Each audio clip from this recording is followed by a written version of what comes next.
Hey everyone, and welcome to the Havenpark Community's Academic Scholarship Application Walkthrough video. My name is Dr. Jason Hale. I'm the Director of Education Success here at Havenpark Communities, and let's go ahead and get started. So you can see right from this main screen is our Academic Scholarship page. Obviously, this is where you're at because this is where you're watching this video. You can see in the upper right-hand corner here, we have the Education tab, which takes you to the main landing page, and then our Academic Scholarships page, which is what you're on here. As you scroll down, and you'll see lovely pictures of our most recent Havenpark Scholarship recipients, some eligibility information. And as you continue scrolling down on this page, you'll see a testimonial video from one of our recent Havenpark Scholarship recipients. If you click on this button here, you'll open up the frequently asked questions for our Havenpark Scholarship program. And then, of course, you're all the way down here at the bottom, which is the application walkthrough video. What I'm going to do is kind of take you through the process as if you're an applicant who's working on his or her application. So right here from the very top, under this picture of one of our 2022 scholarship recipients, you can see apply here. This is where you'll actually go to complete the scholarship application. So click this button here. And this brings up the Kaleidoscope application landing page. So we partner with a company called Kaleidoscope, who manages our scholarship program. And all of the scholarship is completed via the Kaleidoscope website or platform. So by clicking on that page, it takes you right to the Havenpark Community's landing page. You can see there's the testimonial video from one of our recent scholarship recipients. And as you scroll down, I just encourage you again to read the description of our scholarship so that you kind of understand, once again, the eligibility criteria. Again, that awards are for undergraduate students only. General eligibility GPA requirements, the selection criteria, everything that will go into the process. And then again, a reminder that Havenpark employees and their spouses and children are not eligible for consideration, only residents of our Havenpark communities. As you scroll back up here to the top, if you haven't been prompted to by Kaleidoscope already, one of the first things that you're going to have to do is create an account with Kaleidoscope, and that can actually be done up here. You can see I'm logged into my account right now. You would actually go in and create an account if it doesn't automatically prompt you to do so when you have first initially landed on the Kaleidoscope Havenpark Community's Academic Scholarship page. Once you've created that account, what you'll do is you can see right over here, you'll click this begin button. As a reminder, you can see you need to submit this application by Thursday, February 29th, 2024 at 11:59 p.m. So again, our scholarship application opened up on December 1st, 2023, and will close at the end of February. So it's essentially a 3-month window to complete this scholarship application. You can submit it anytime during that 3-month period. I would just encourage you to not necessarily wait to the last minute, just in case there are any technical issues. Go ahead and click on begin. So I've already filled out some of this data, but I'll kind of walk you through each of the sections just so you're familiar, give you some tips if any come up as I walk through here. So as you can scroll down, see you'll enter your first name, your last name, your email address, and make sure that you're using an email address that you check frequently, your telephone number, your date of birth you'll enter here. All this is just fictional information that I've entered for the sake of this project. Enter your street address, the city that you live in, the state that you live in, your gender and ethnicity if you want to enter that. As you're entering street address, make sure that you, if you live in a Havenpark community and you have a lot number, just make sure that you enter your street address and your lot number as well. Once you've completed that section, you'll click the next page. And it will take you to more the profile information page. Here's where you'll enter your current grade level. So if you're a current high school student, you would click high school senior. If you're below a high school senior, then unfortunately you wouldn't be eligible for the scholarship consideration, but you need to be at least a high school senior or a high school graduate or a GED equivalent who's not currently enrolled, or a current college or university student, right? This program for a graduate study. So if you are a current undergraduate who's hoping to pursue graduate study in the fall of 2024, you would not be eligible. But at the same time, too, just a reminder, we have it on here just so you kind of recognize, where you're currently at. And it gives me information on the back end.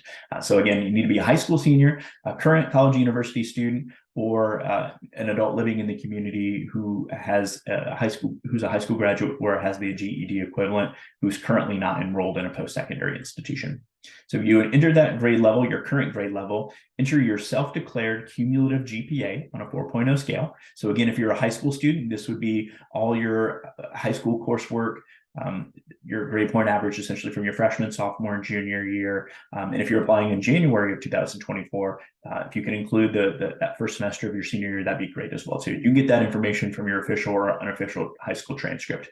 If you're a current college or university student, this would be based on your college coursework. So, if you are a year in or 2 years, you can hopefully log into your college or university portal and see what that cumulative GPA is.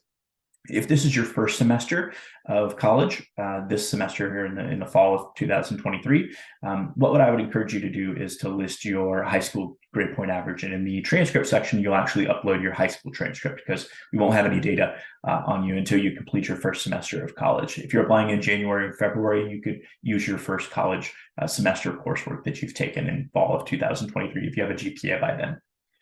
You'll also indicate, again, GPA type so that we know, is it from high school or is it from college? The post-secondary school type that you plan to attend. So again, this is in the fall of 2024. Do you plan to attend a vocational technical institution or college, a 2-year community college, a 4-year college or university, or again, graduate school or something other than that? And then the next question is, are you a first-generation student? So here at Havenpark, we define that as it means that your parents did not complete a 4-year college or university degree, regardless of other family members' level of education. So again, if a sibling has completed college education, but parents did not, you would still qualify in being labeled that as a first-generation college student. And this is just for our own record keeping. Are you under the age of 18? So if you click yes on here, then we'll need more information and you'll have to have a parent essentially kind of sign off just to make sure that as a minor that your parent is aware that you're applying for this program. If you're over the age of 18, you would just click no. Go ahead and click the next page. So here's where you're going to put your current grade level. Again, it's asking me to complete this section. So let's just say I'm a high school senior. My GPA type is high school. I plan to attend a 4-year institution. Yes, I'm a high school student. And let's say, are you under the age of 18? Let's say I'm 18. Next page. This is the additional applicant information screen. So are you or your parent legal guardian a resident of a Havenpark community? So to be eligible for scholarship consideration, this is one of the key criteria. Is either you or your parent or guardian has to be a resident of a Havenpark community. So we'll say yes. And it says whose name is on the Havenpark community lease. So here's where you would put, if you're a high school student, you would click this button, my parent or legal guardian, and you would enter the full name of this individual.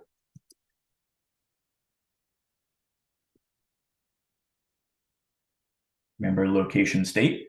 So again, what state are you living in? And is your Havenpark community located in?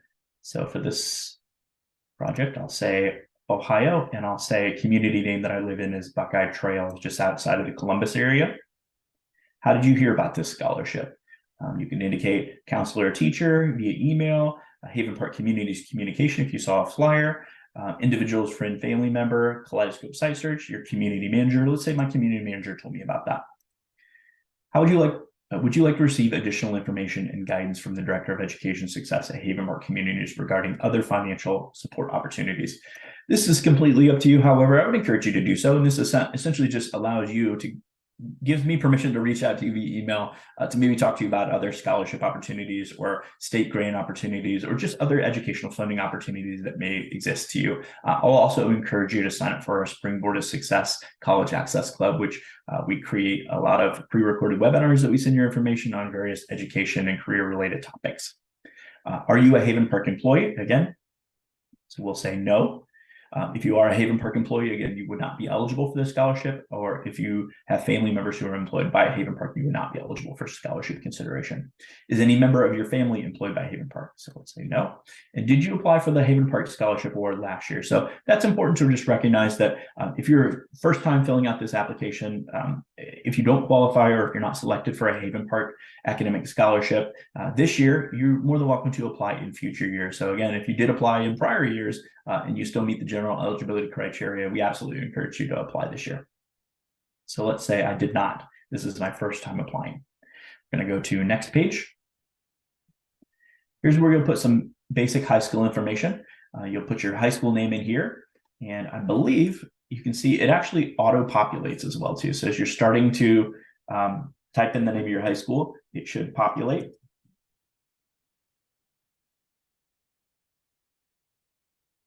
And you can see it'll also ask high school city, high school state, and high school graduation or GED completion year. So in this scenario, we're going to say that I'm a high school senior who's completing this. So let's say that I graduate in May of 2024. This next section is for standardized testing. So if you took the ACTs or the SATs, and you want to self-report that information, you're more than welcome to do so. If you feel like I did really well and I'm proud of myself and I want to include those scores for consideration because I believe that they reflect accurately on my academic ability, then you can put in your composite score or your math and your science, your evidence-based reading and writing score in these boxes. We're now moving on to the post-secondary school information page. So this would be, what institution do you plan to be enrolled at in the fall of 2024 during that academic year? This should be auto-populating as well too. So as you can see, as I started to type this in, a number of these pop up. So I can select the institution, University of Cincinnati, for example, the college city, Cincinnati, college state, and the college type. So is this institution a 4-year, 2-year, vocational tech, or other? So this is a 4-year institution.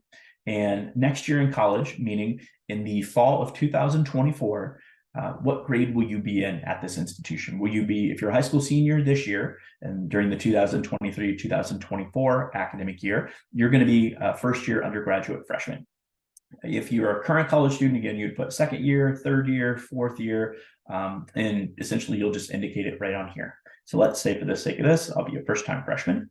Enrollment status. So in the fall of 2024, do you plan to be a full-time student, meaning that you're going to take at least 12 credits or more each semester of college? If you are thinking, I'm not sure if I'm going to be a full-time student, maybe I might be a part-time student, meaning that I'm going to be taking between 6 hours to 11 credits each semester. So let's say for the sake of this, I plan to be a full-time student. Expected college graduation date. So again, this is just, if you're if you're going to be a first-time freshman in the fall of 2024, you're just kind of going to plan out maybe 4 years in advance. So let's see here, it'd be 24 to 25, 25 to 26, 26, 27, 27, 28. So let's say May of 2028. And what degree are you going to be seeking at this institution? So a bachelor's degree would be one offered at a 4-year institution. An associate's degree would be offered at a 2-year institution. You might be, if you're checking out a community college or vocational trade technical institution, you might also be pursuing a certificate program that might be a program that isn't necessarily a 2-year program. It could be, 6 months, 9 months, 18 months, whatever it may be. And then if you're doing something other than that, you can click that as well. So let's say I'm going to be, for the sake of this, pursuing a 4-year bachelor's degree, major course of study, let's say communications. And again, this is not concrete information that you're putting in, especially if you're a high school senior this year and you're thinking about what you want to study, you're thinking about what institution. Even at the top of this, if you're considering a few different institutions, you just put the one that you're thinking of. As you can see here, if you're undecided or if your enrollment status is unknown, select your first preference. You can always change or alter that information later on. You can email me, or after the review process, if you're selected, we can adjust that accordingly. Have you already completed the free application for federal student aid for the 2024-2025 academic year? So as of the time of this recording, which is in early December 2023, the FAFSA, or the free application for federal student aid for the upcoming academic year, 2024 to 2025, has not been released. The federal government has been making changes to the FAFSA for this upcoming cycle, and they have noted that they plan to get this new FAFSA ready and available to students by the end of December 2023. So hopefully that'll be the case, and you'll be able to complete the FAFSA as early as you can in December. If it takes them a little bit longer, I'm sure they'll get it open in January of 2024. And I would just encourage you, if you haven't completed that yet, once that application becomes available, the FAFSA, that you complete that as soon as possible, so that way you can be considered for any federal grant, loan, work study, or a state-specific grant or scholarship opportunities.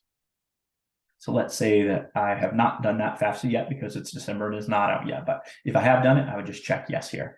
Please list any scholarships and their award totals that you will be receiving during the 2024-2025 academic year. So you may be aware, if you're a continuing college student, of some scholarships that are going to carry over from year to year at your particular institution. If you're a high school senior, you may have some of that information if you qualified for any need-based or merit-based scholarships already at that particular institution. Again, if you don't know, that's okay. You can leave that blank. But if you do know, and let's say for the sake of this, I'm going to be receiving $1,000 scholarship.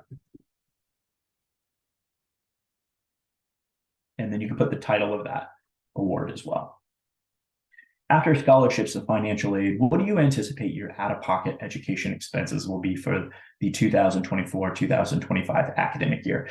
So this would be, if you've already done the FAFSA and you've gotten your financial aid package back, if you've done a kind of an estimate even on the FAFSA and what you think you may qualify for in terms of Pell Grants or SEOG grants. If you already know what scholarships that you're going to be receiving or continuing on in the 2024 or 2025 academic year, then you would kind of want to do the math there, right? You look at the total cost of attendance at the institution that you plan to enroll at in the fall of 2024, tuition, fees, if you're planning to live on campus, what those expenses might be, if you're going to have a meal plan at that particular institution, books, transportation, parking, those kind of things. Just kind of think about what your total cost of attendance might be during that 2024-2025 academic year, and subtract any financial aid that you know you're going to be receiving or estimated to receive, or have a guesstimate which you might receive, and then any scholarships you'll subtract from that total. And then essentially this is where you would kind of put in, what do you think your out-of-pocket education expenses are going to look like? And then, do you plan to live on campus in a college university residence hall during the 2024-2025? Certainly that's an additional expense that's incurred. But at the same time too, you might be planning to live at your Havenpark community and commuting to that institution. That's absolutely fine too. We just kind of want to know what your plans are for the next school year. I didn't fill this out completely, so it's gonna make me do that.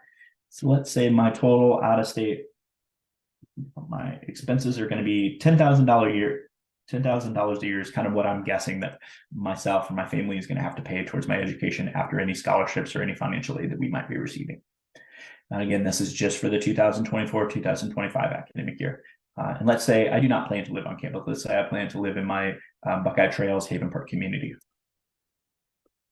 Moving on to work experience, here's where you'll actually go in and just talk a little bit about, your current employer, your role, your employment start date.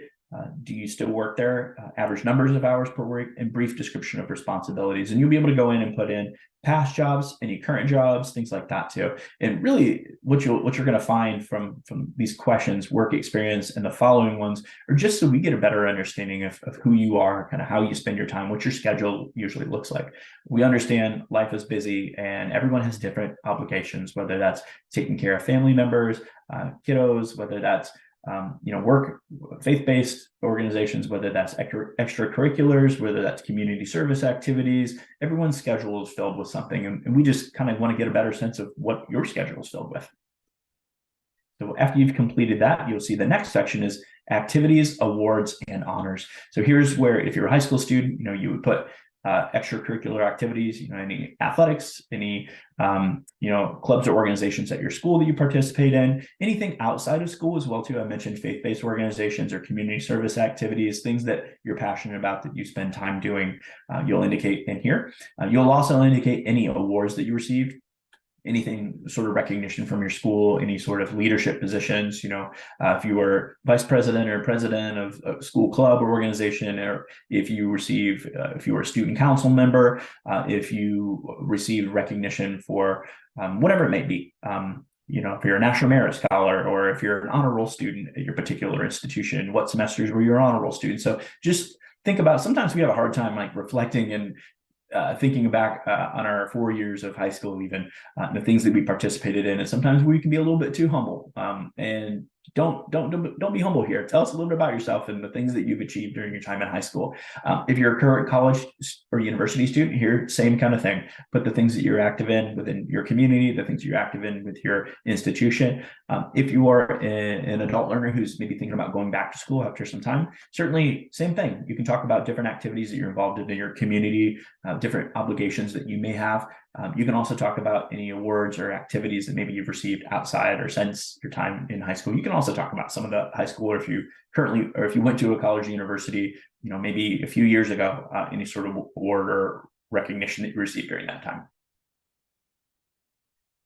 And then essays. And what I would just tell you is, here at Havenpark, our core values are respect, grit, collaboration, stewardship, and boldness. Those are kind of things that we believe here in our core, here in the home office at Havenpark Communities, and we try to live up to those standards and those core values in everything that we do. So our essays kind of reflect those to some degree. The first one would be, how have you served others and are given back to your community?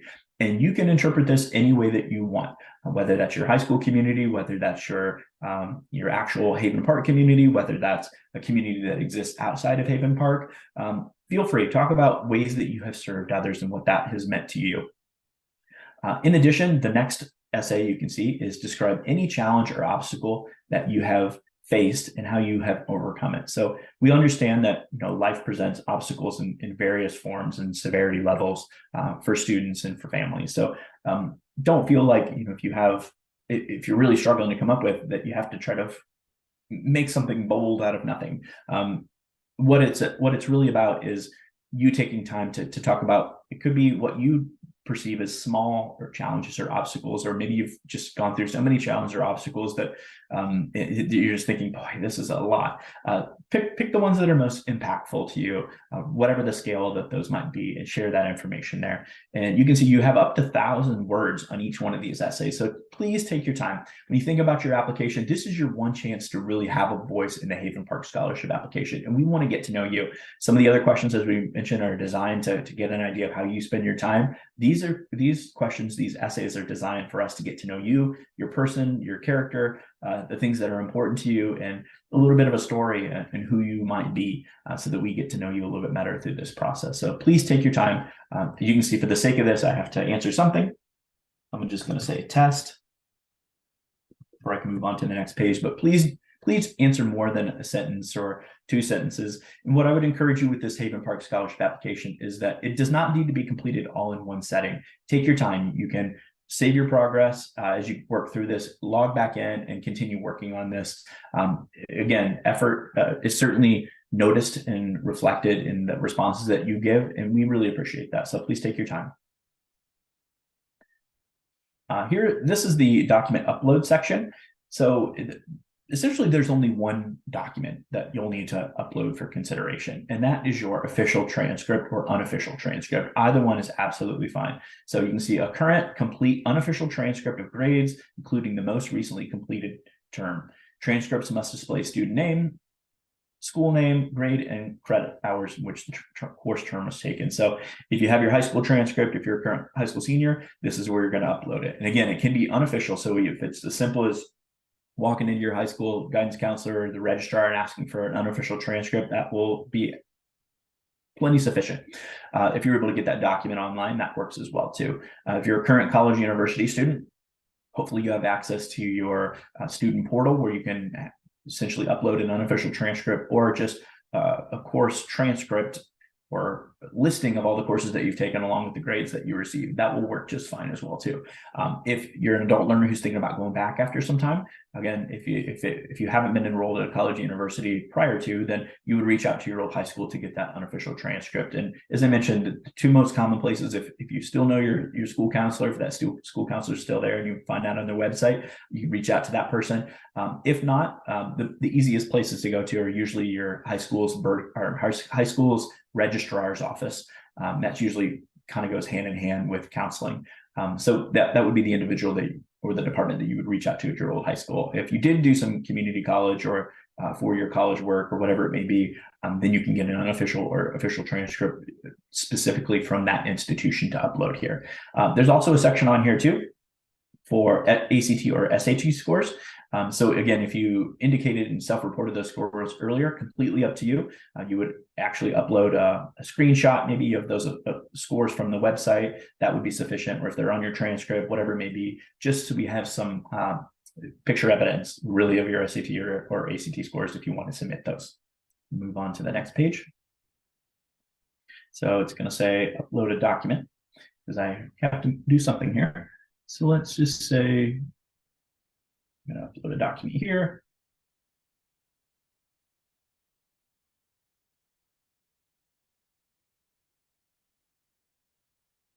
Okay, this will allow me to move on. And this is the recommendation section. So if you want to get a letter of recommendation, it is optional. You do not have to get one, but I certainly recommend it because recommenders are only going to say positive things. Recommenders can be anyone. If you're a current high school student, that might be a school counselor, your guidance counselor, it might be a teacher, it might be someone that a coach. If you're a current university student, could be someone who you work with on intramurals, or someone who you work with in a club or organization, or could be an employer, could be someone outside, it could be, again, a community related activity, supervisor, something like that.